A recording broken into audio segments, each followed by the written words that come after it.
이 시간 함께 나눌 하나님의 말씀은 신약성경 누가복음 5장 1절에서부터 11절까지 말씀입니다. 신약성경 누가복음 5장 1절에서부터 11절까지 말씀을 같이 한 목소리로 천천히 봉독하겠습니다.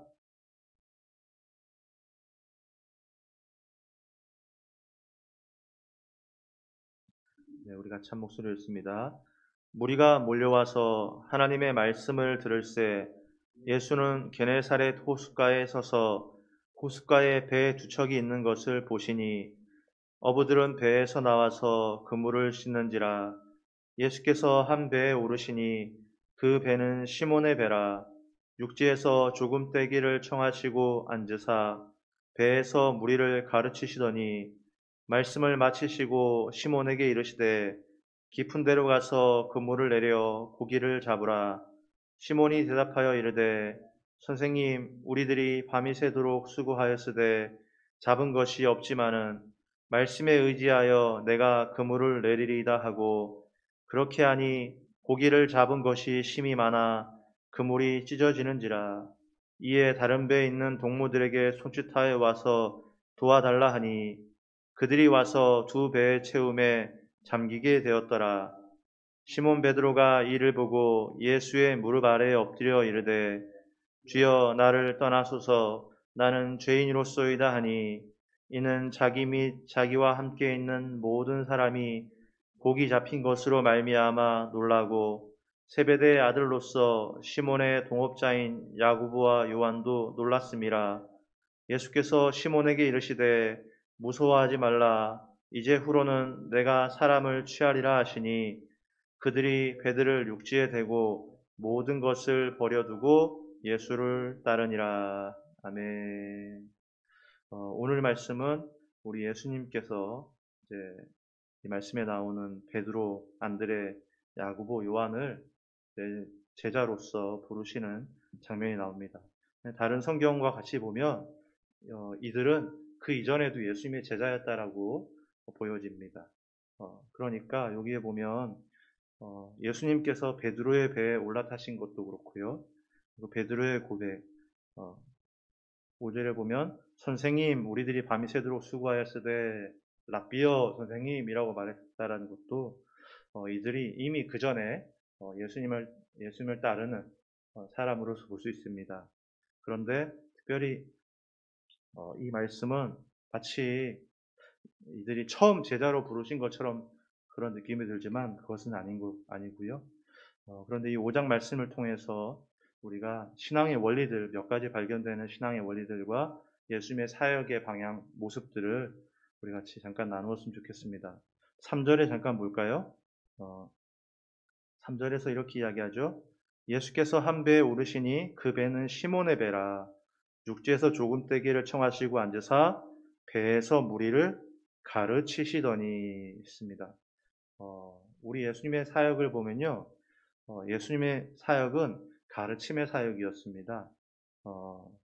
물론 우리가 기억하고 있는 예수님의 모습은 귀신을 쫓아내고 병자를 고치고 하는 일들, 정말 눈먼 자를 고치고 가난한 자를 일으켜 세우고 하는 일들이 우리 눈에 더 잘 띄지만 예수님의 가장 큰 사역은, 가장 첫 번째로 여겼던 사역은 뭐냐면 가르침이었습니다. 그래서 예수님이 제자들에게 하신 마지막 명령도 무엇이었죠? 가르쳐 지키게 하라는 것이었고요. 사도 바울이 디모데에게 부탁한 것도 너는 말씀을 전파하라, 때를 얻든지 못 얻든지 항상 심쓰라 였습니다. 어떤 교회를 가면요, 성령 사역을 한다고 계속 기도만 하는 경우가 있습니다. 어떤 곳에는요, 봉사한다고 해서 봉사가 이 교회의 주를 이루는 경우도 있습니다.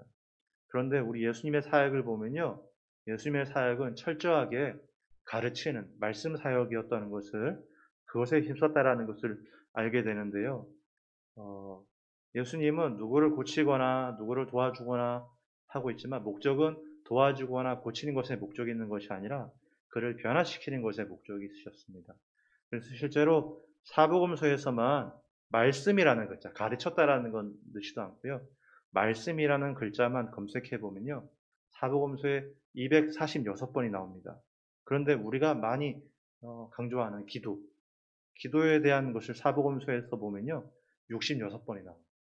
말씀이란 글자만 246번이 나오는데 기도라는 글자는요. 66번이 나와요.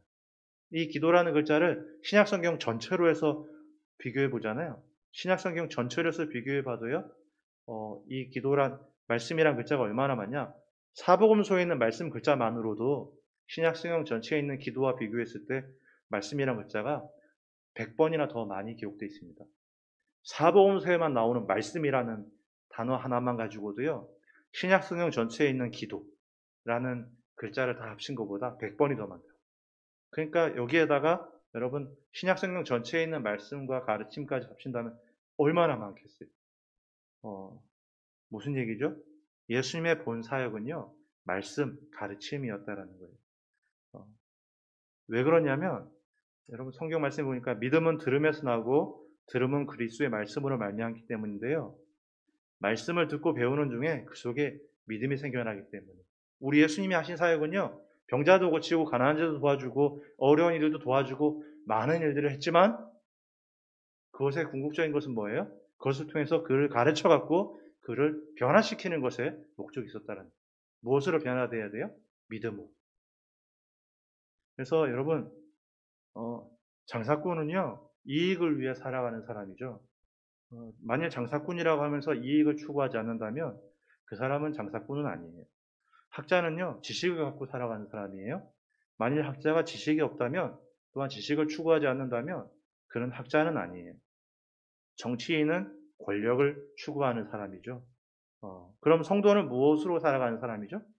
성경에 보니까 오직 의인은 믿음으로 말미암아 살아간다고 했기 때문에 성도는 뭘로 살아가는 사람이에요? 성도는요. 믿음으로 살아가는 사람이에요. 무엇이 근본이냐면 성도는 철저하게 믿음 가지고 살아가려고 하는 사람. 믿음으로 사는 사람이 바로 성도라는 거예요. 그렇기 때문에 여러분 학자입니까? 성도인 학자가 있다면 그 사람 지식을 추구해야 되지만 그러나 무엇이 바탕이 되는 거예요? 믿음이 바탕이 되는 거예요. 예수님께서 오셔갖고서 말씀을 계속 가르치신 이유는 뭐냐면 믿음은 들음에서 나며 들음은 그리스도의 말씀으로 말미암는데 말씀을 들음으로 말미암아 그들의 심령 가운데 믿음을 심어주는 거예요. 성도는요 믿음을 갖고 살아가는 사람이고 믿음을 가지고 살아가려고 하는 사람이 성도이기 때문입니다. 그렇기에 우리 교회가 힘써야 될 사역이 뭐냐면요. 우리 예수님처럼 말씀을 가르치는 일에 우리 서로가 힘써야 되죠. 가르치는 중에 그것을 이야기하는 중에 형제에게 지체 속에 뭐가 들어온다고요? 믿음이 들어온다. 두 번째, 여러분 이 말씀에서 신앙의 원리가 하나 보여지는데요. 8절입니다. 8절을 보면 이렇게 나오죠. 시몬 베드로가 이를 보고 예수의 무릎 아래 엎드려 이르되 주여 나를 떠나소서 나는 죄인으로서이다.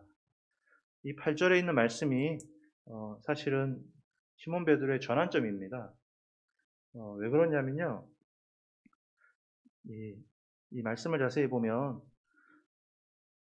사장에서도 그렇고요. 베드로를 지칭할 때 계속 시몬이라고 얘기를 해요.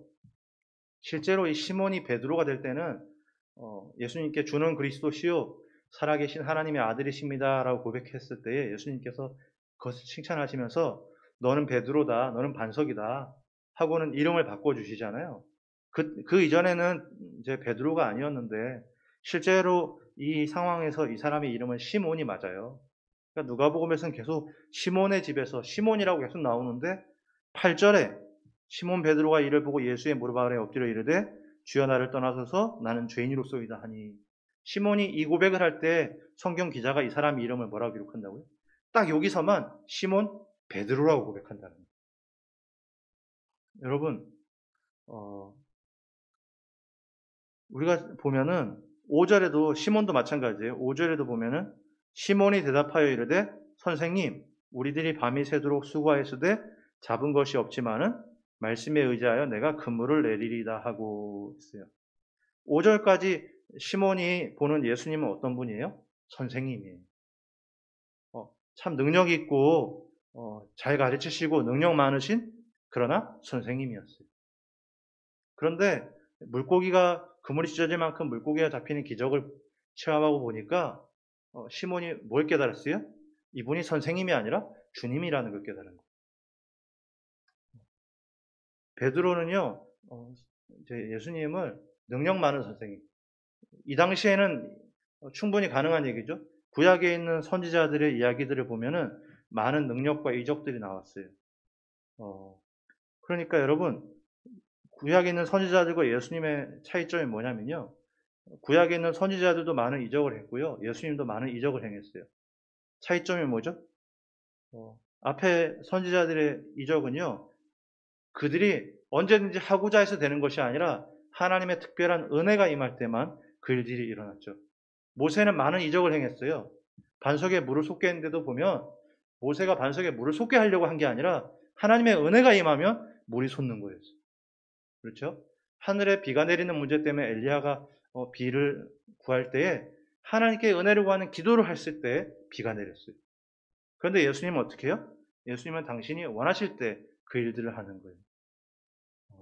베드로가 보니 베드로가 처음 봤을 때는요. 예수님은 능력 있는 선생님 혹은 선지자, 하나님의 선지자 정도로 여길 수 있었어요. 그래서 선생님, 우리들이 밤이 새도록 수고하였다 라는 얘기를 했는데 이후에 예수님을 통해서 기적을 맛보고 나니까 베드로가 뭘 깨달았어요? 이분이 선생님이 아닌 거예요. 그래서 뭐라고요?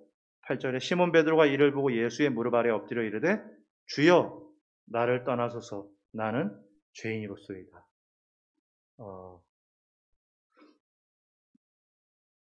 그러니까 성경 기자는요, 이 장면을 시몬의 전환점으로 보고 우리에게 알려주고 있어요. 이 사람은 시몬이에요. 이때도 시몬이었어요. 그런데 딱 이 한 장면에서, 이 시몬의 고백이 있는 이 한 장면에서 뭐라고요? 시몬 베드로라고 소개해주고 있다는 것이죠. 여러분, 우리도요, 입으로는 주님이라고 하면서 마음으로는 선생님처럼 여기는 이들이 있어요. 우리 마음을 한번 살펴봐야 돼요. 주님, 주님 하면서 정말 그분을 주님으로 모시고 있는 것인지, 혹시 능력 많으신 선생님으로 여기고 있는 것은 아닌지, 혹은 하나님이 보내신 어떤 선지자처럼 우리 주님을 대우하고 있는 것은 아닌지 우리가 한번 살펴봐야 됩니다. 마지막 세 번째로요, 우리가 봐야 될 게 사실은 이것이 신앙의 가장 큰 원리인 것 같은데요. 10절, 11절에 보니까 이런 말씀이 있죠. 세베대의 아들로서 시몬의 동업자인 야고보와 요한도 놀랐음이라. 예수께서 시몬에게 이르시되 무서워하지 말라. 이제후로는 내가 사람을 취하리라 하시니 그들이 배들을 육지에 대고 모든 것을 버려두고 예수를 따르니라. 이게 뭐라고 해요? 그들이 모든 것을 버려두고 예수를 따랐다. 자세히 보시면 이들은요, 배를 두고 예수님을 따랐어요. 그렇죠? 그러면 배를 버리고 예수님을 따랐다고 해야 되는데 뭐라고 표현하고 있어요? 분명 버린 건 배예요. 그렇죠? 그런데 모든 것이라고 하였다는 것은 무엇을 말하는 겁니까? 이들에게 있어서 지금까지 모든 것은 뭐였다라는 거예요? 배였던 거예요.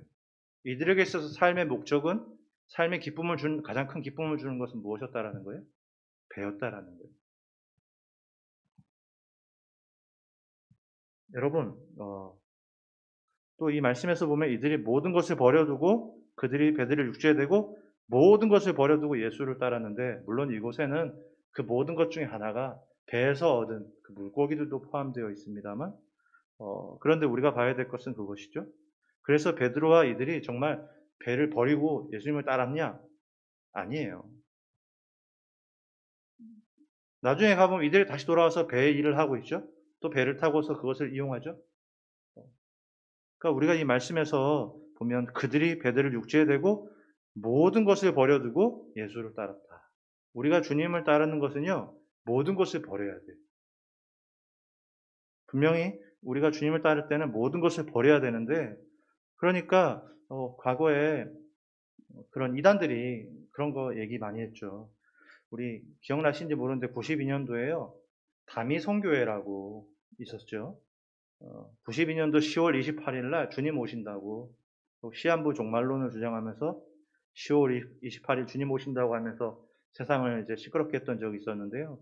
이때 다미성교회에 있는 대표교회 이제 목사나 이런 사람들이 그 교인들에게 주님 곧 오시기 때문에 재산 처분해서 교회에서 바치라고 한 적들이 있었어요. 그 사람들은 철석같이 믿었기 때문에요. 재산 다 처분하고서 그 교회 합숙하면서 기도했어요. 주님 오실 때까지. 사실은 잠깐만 보면 거기에 거짓말이 있는데 여러분, 주님 이렇게 재산 바쳐서 주님 오실 때 상급 받으라고 해서 재산 처분하게 하고는 정작 그 교회 대표자는 그거를 모았다라는 게 거짓말이라는 거죠. 우리 제 고향 친구 형님이 여기에 빠졌었어요. 참 멀쩡하고 괜찮았던 형님이었는데 여기에 빠져서 막 그때 주님 오신다고 전도했던 기억이 나요. 근데 안 오셨죠. 그리고 이 형님이 너무 큰 충격을 받아갖고요. 그 이후로 사회 부적응자가 됐어요. 이 친구 어머니는 이제 속이 타들어가죠. 그래서 집 안에만 있고 뭘 못하고. 근데 그 시작이 언제냐면요.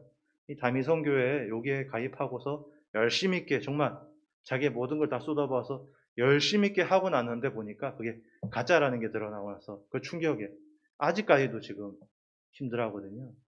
그러니까 제가 이 친구한테 전도를 어릴 때부터 전도를 하는데 씨알도 안 먹히죠.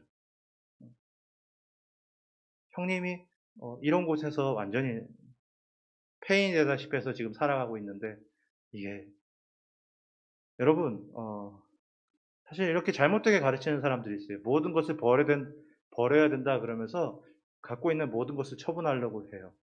그런데요, 여러분 분명 주님을 따르는 것은요 모든 것을 버려야 돼요. 이건 사실입니다. 모든 것을 버려야 돼요. 그러나 우리가 알아야 될 것은 뭐냐면요. 여기서 말하는 모든 것을 버린다라는 의미를 알아야 되는데 두 가지 의미가 이곳에 있죠. 하나는요. 이것이 우리에게 알려주는 것 첫 번째는 뭐냐면 이 배가 저들의 모든 것이었다라는 것을 우리에게 알려주고 있어요. 삶의 목적과 기쁨이 저들에게서 여기서 나온 거예요. 가장 중요한 것은요. 이 배예요. 베드로와 요한, 안드레, 야고보가 그들에게 있어서 가장 중요한 것, 인생을 살아가는데 가장 중요하게 여기는 것, 가장 큰 기쁨을 누릴 수 있는 것이 다 어디에서 온다고 생각했냐면요. 이 배에서 왔던 거예요. 그들에게 있어서는 이것이 삶의 목적이었어요. 주님을 따른다는 것은 뭐냐면요. 주님을 따른다는 것은 모든 것을 버려둠인데 이것이 말하는 것은 뭐냐? 그것은 내 삶의 목적이 바뀌어지는 것을 말하는 거예요. 지금까지 내 삶의 목적은 이 배였어요. 저 호수에서 물고기를 낚는 거였어요. 그러니까 매 순간마다 생각하는 것은 그것이죠. 어떻게 하면 더 많은 물고기를 낚을 수 있고 어느 곳으로 가야지 더 잘할 수 있고 우리가 어떻게 노력해야지 이것으로 더 성공할 수 있고 모든 생각과 관심은 모든 관점은 다 이 배를 중심으로 해서 생각하고 있었던 거예요. 그게 이들의 모든 것이에요. 주님을 만나고 나니까 뭐예요? 그들의 모든 것이었던 것에서 이 모든 것이 바뀌어버렸어요. 뭘로요? 우리 예수님으로요. 두 번째, 여러분 이 모든 것을 버린다라는 것은 무엇을 말하는 거냐면요. 우선순위의 문제를 말하는 거예요. 어떤 이단이 말하는 것처럼 너희들이 갖고 있는 모든 걸 다 처분해서 교회에 바쳐. 그게 바로 모든 것을 버리고 따르는 거야. 그런 걸 말하는 게 아니라 모든 것을 버리고 주님을 따른다라는 것은 첫 번째 뭐라고요? 내 삶의 목적이 바뀌어지는 거예요. 지금까지 내 삶의 목적은 이 배를 통해서 얻는 거였다면 주님을 만나고 나서의 삶의 목적은 이제 배가 아니라 주님으로 옮겨오는 것이죠. 두 번째 모든 것을 버린다라는 것은 뭐냐면요. 우선순위의 문제예요. 마태복음 8장 21절 22절에 이런 말씀이 나옵니다. 제자 중에 또 한 사람이 이르되 주여 내가 먼저 가서 내 아버지를 장사하게 허락하옵소서. 예수께서 이르시되 죽은 자들이 그들의 죽은 자들을 장사하게 하고 너는 나를 따르라 하시니라. 말씀 보면은 우리 예수님 너무 인정 없으신 것 같아요. 아버지 장례를 하려고 하는데 예수님이 그 허락하지 않으셨어요. 나를 따르라는 거예요. 그런데 여기서 자세히 보면요. 중요한 표현이 있어요. 이 제자 중에 한 사람이 예수님께 뭐라고 말해요? 내가 먼저 가서란 얘기를 해요. 먼저 가서 내 아버지를 장사하게. 여러분 이게 두 가지 의미를 내포하고 있는데 하나는 아버지가 아직 안 돌아가셨다라는 것을 얘기하는 거예요. 먼저 가서. 그리고 또 하나는 우리가 알아야 될 게 뭐냐면 이들의 장래가 우리의 장래하고 다르죠. 우리는 3일장 치르고 아이고 하고서 이제 하면은 뭐 옷가지나 대충 뒷정리하면 끝나는 건데 이들의 장례는 어떻게 돼 있냐? 장례를 치르고 나서 그것을 가족 무덤이나 거기다 시신을 넣어놓고 한 1년 정도를 기다려요. 1년 지나면 살이 썩잖아요? 그럼 거기서 그 아버지의 뼈를 수습해갖고 조상들의 뼈단지에다가 같이 모아놔요.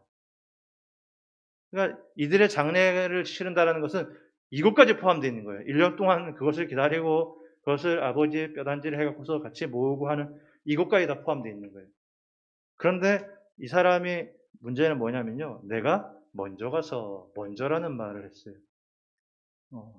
모든 것을 버린다라는 것은 아까도 다시 한번 얘기합니다만 모든 것을 버린다라는 것은 정말 내가 있는 걸 처분하고 버리는 것을 말하는 것이 아니라 목적, 삶의 목적이 바뀌어지는 것을 말하는 것이다. 두 번째 모든 것을 버린다는 것은 뭐냐면 우선순위가 바뀌는 것이다. 이 사람은 제자였던 이 사람은요 사실은 예수님을 따를 마음이 없는 거예요. 왜냐하면 이미 우선순위가 예수님을 따른다는 우선순위가 저만치 내려가 있거든요. 여러분, 그런데요, 올바른 신앙생활은 자세히 보면은 다 이렇게 우선순위의 문제라는 것을 우리가 발견하게 됩니다. 우리가 11조를 드리잖아요. 11조가 10분의 1을 드리는 것이 아니에요. 자세히 보면 소득의 10분의 1을 바치는 것에 목적이 있는 것이 아니라 첫 것을 드리는 것에서 목적이 있는 거예요. 첫 것에서 10분의 1을 바치는 것에서 목적이 있는 것이지 단순히 내가 어떻게든 10분의 1을 맞춰서 드리는 것에 목적이 있는 것이 아니에요. 감사헌금은요. 우리가 감사한 일이 있어서 드리는 헌금이 아니에요. 감사한 일이 있으니까 감사헌금 드리고 감사한 일 가만 생각해보니까 감사한 일 별로 없으니까 다른 거 드리고 하는 게 아니라 모든 것이 감사하다라는 그 믿음으로 먼저 드리는 고백이 바로 감사인 거예요. 주일 성수는요, 일주일에 하루를 드리는 것이 아니라 일주일에 첫 것을 드리는 거예요. 모두가 다 올바른 신앙생활은 우선순위가 달라져 있는 것이 바로 올바른 신앙생활이에요. 여기 보니까 그들이 모든 것을 버려두고 예수님을 따랐어요. 분명 주님을 따르는 것은요, 모든 것을 버려야 된다고 했습니다. 그런데 모든 것을 버린다라는 것이 우리가 생각하는 것처럼 이걸 처분하고 버려두고 따르는 것이 아니라 모든 것을 버린다라는 진정한 의미는 뭐냐면 목적이 내 삶에 나에게 가장 큰 기쁨을 주던 삶의 목적이 여기서 주님으로 바뀌는 것이다. 또한 모든 것을 버리고 따른다라는 것은 나의 우선순위가 내가 중요하게 여기는 우선순위가 여기서 주님으로 가장 우선으로 바뀌는 것이다 라고 했습니다. 그래서 지금까지는 이들에게 있어서 모든 것은요 배와 또한 그와 관련된 것이 이들의 삶의 모든 것이었어요. 제일 중요한 것이었고 제일 우선순위였어요. 그런데 주님을 알고 주님을 만나고 나니 이들이 삶의 목적이 바뀌고 우선순위가 바뀌더라는 것이죠. 사랑하는 여러분, 여러분의 삶의 목적은 무엇인가요? 여러분의 우선순위는 무엇입니까? 내가 주님을 따른다고 말하면서 우리가 혹시 나의 목적이 주님의 목적이 되어지지 않고 다른 것이 내 삶의 목적이 되어지지 않았는지, 나의 우선순위가 주님이 아니라 다른 어떤 것이 내 삶의 우선순위가 되어 있지는 않았는지 우리가 한번 같이 묵상했으면 좋겠어요. 이 말씀에 보면 이 제자들도 모든 것을 버려두고 주님을 따랐지만 말씀을 보면 다시 또 그 우선순위가 또 멀어지는 장면들이 뒤에 또 나와요. 이런 것이 정말 신앙생활인 것 같아요. 우리가 주님을 진심으로 따르기 원하고 그렇지만 우리가 육신이 연약해서 그러지 못할 때가 있는데 우리 다시 한 번 더 모든 것을 버려두고 주님을 따르니라. 내 삶의 목적이 주님이라는 것, 그리고 내 삶의 우선순위가 주님이라는 것. 우리 그 마음 다시 한 번 더 다잡고 우리 이제 주님을 따라 나아가는 예수님의 이 4명의 제자들처럼 우리들도 이렇게 주님을 삶의 목적과 삶의 우선순위를 삼아서 주님과 함께 동행하고 이겨나가시는 저와 여러분들 되시기를 주의 이름으로 축원합니다. 아멘. 우리 찬양 하나, 주님 큰 영광 받으소서 우리 찬양하고요. 우리 같이 기도하고 마치겠습니다. 주님 큰 영광 받으소서.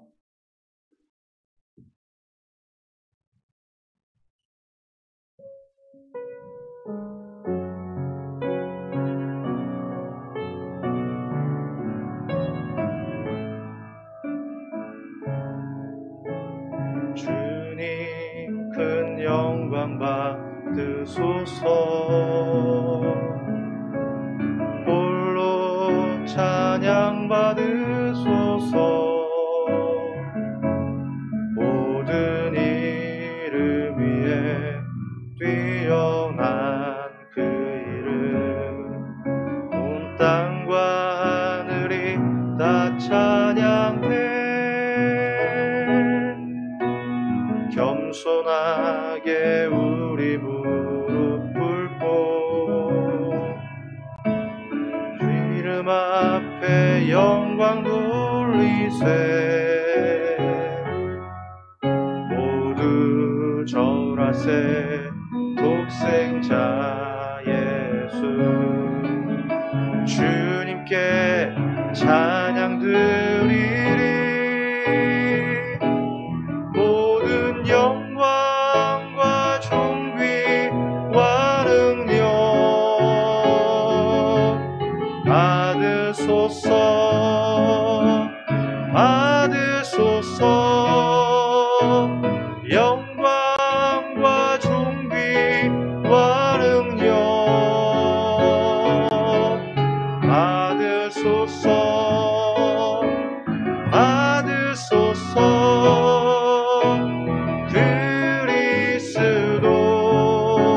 살아계신 하나님, 모든 영광과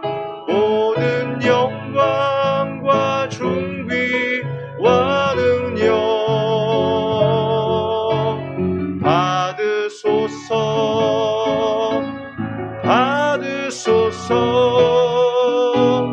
영광과 존귀와 능력 받으소서. 받으소서. 그리스도 살아계신 하나님. 우리 시간같이 한 목소리로 기도하는 시간 갖겠습니다. 우리 같이 기도할 때에 베드로의 고백이 있었습니다. 시몬 베드로가 이를 보고 예수의 무릎 아래 엎드려 이르되 주여 나를 떠나소서 나는 죄인이로소이다 하니. 주님을 만난 사람은 자신이 죄인이라는 것을 압니다. 성경에서 사실은 다 시몬에 대해서 이야기하지만 이 고백 앞에서만 시몬 베드로라고, 우리 예수님 좋은 선생님이 아니라 주님이시라는 것, 우리 마음 가운데 다시금 주님 되신 그 주님을 회복하시기 원하고요. 모든 것을 버려두고 주를 따랐습니다.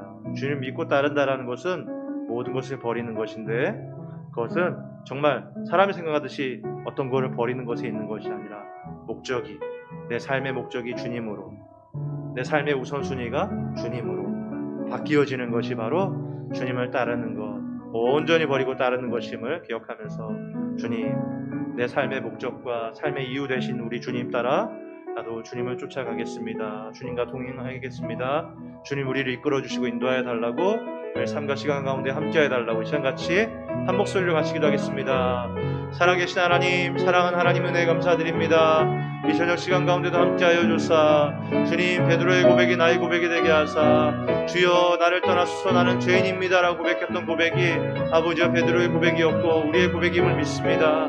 아버지 하나님, 주님 앞에 나를 비춰볼 때 나의 허물과 나의 죄된 모습과 나의 부끄러운 것들만 보입니다. 주여, 이 모습 이대로 주님 앞에 나왔지만 주님 이 앞에 그 모든 허물과 그것을 주님 앞에 아뢰고 구하고 우리 주님 앞에 나가게 하여 주십시오. 우리 주님이 나에게 좋은 선생님이 아니라 주님 참된 주인으로서 주님으로서 우리 주님을 만날 수 있는 우리 모두가 되게 하여 주시고, 이들이 그 주님을 깨닫고 나서 모든 것을 버려두고 우리 주를 따랐다고 말했던 것처럼 주님 삶의 목적이, 나의 지금까지 살아갔던 삶의 목적이 무엇이었습니까? 아버지, 그 삶의 목적이 주님으로 변화받게 하여 주시고, 나의 삶의 우선순위가 가장 중요히 여겼던 그 어떤 것들이 무엇이었습니까? 주여, 나의 가장 중요한 것, 나의 가장 우선순위가 우리 주님으로 바뀌어지게 하여 주시옵소서. 그래서 우리 믿음의 선지들처럼 베드로와 야고보와 요한과 안드레와 같이 아버지 하나님, 주님을 가장 중히 여기며 삶의 목적으로 여기며 주를 따라가게 힘쓰게 해줄 수 있는 우리가 되게 하시고,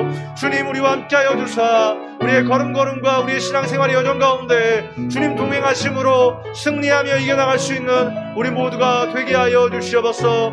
그 모든 일들 속에 함께 하여 주시옵시고, 교회와 우리의 모든 지체들을 통하여서 주님이 홀로 영광 받아 주시며 삶과 시간 가운데 주님 인도하여 주시옵소서. 살아계신 하나님의 은혜에 감사드립니다. 베드로의 고백이 우리의 고백이 되기를 원합니다.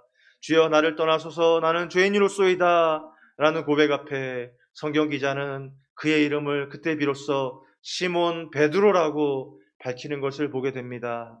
주여, 우리가 주님 만날 때에 우리의 삶이 온전히, 우리 마땅히 살아가야 될 우리의 삶과 우리 인생의 이름이 온전히 드러나는 줄 믿사오니, 주여, 우리의 사랑하는 모든 지체들 속에 주를 인격적으로 만나게 하시고, 내가 죄인이라는 사실을 깨달아 주님 앞에 그것을 아뢰며 주를 만나는 우리 모두가 될 수 있도록 우리 주님 은혜 내려 주시옵소서. 이들이 주를 깨닫고 나서 좋은 선생님이 아니라 주님이신 것을 깨닫고 나서 모든 것을 버려두고 주를 따랐습니다. 주님, 그 모든 것을 버려두는 것이 나의 삶의 목적이 바뀌었던 것이고 삶의 우선순위가 바뀌었다는 것을 보게 됩니다. 이들의 지금까지 가장 큰 기쁨은 그 배에서 얻어지는 것이었고, 삶의 목적이었음에도 주를 만나고 나서는 삶의 목적이 주님으로 더 영원한 것들과 더 거룩한 것들과 더 선한 것들로 삶의 목적과 우선순위가 바뀌었듯이, 사랑하는 주님, 우리의 삶의 우선순위와 목적이 하나님 나라와 영원한 것들과 거룩한 것이 되게 하시고, 그래야 해서 다시금 우리에게 잘못된 방향으로 가고 있다면 다시금 우리가 말씀을 기억하며 우리의 삶의 우선순위와 방향과 목적이 다시 바르게 잡힐 수 있는 우리가 되게 하여 주시옵소서. 그렇게 될 줄 믿습니다. 그래서 우리 믿음의 선지들처럼 주님 따르며 이겨나가고 승리케 하여 주시옵소서. 그렇게 될 줄 믿사옵고, 우리를 구원하신 우리 주 예수 그리스도의 이름으로 감사하며 기도 올리옵나이다. 아멘.